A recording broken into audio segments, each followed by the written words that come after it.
Dr. Mike Azelor Serum or Niacinamide Niacinamide? I already tried Niacinamide and so happy nag-last for almost 4 months.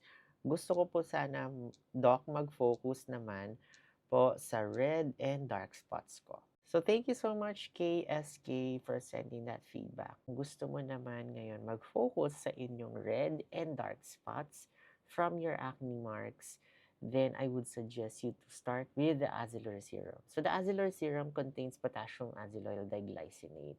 So ang potassium azellyl diglycinate, derivative po ito ng ating azelaic acid, but it's gentler than your azelaic acid. Kasi nga, there are a lot of Filipinos with sensitive and acne-prone skin that cannot tolerate azelaic acid at higher concentrations.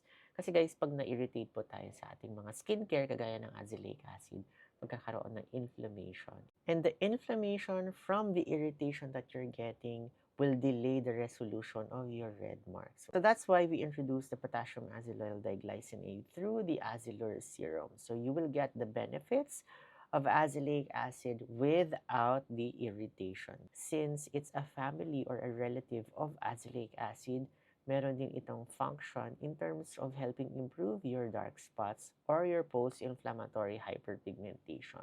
So it can inhibit also the important enzyme of pigment formation called tyrosinase. So pag napaprevent ang pag-function ng tyrosinase, then nai-improve po natin yung ating mga hyperpigmentation like your dark spots or your post-inflammatory hyperpigmentation. So what you can do is that you can use the Azelur serum after your acne regulin spray or your acne toner in the morning.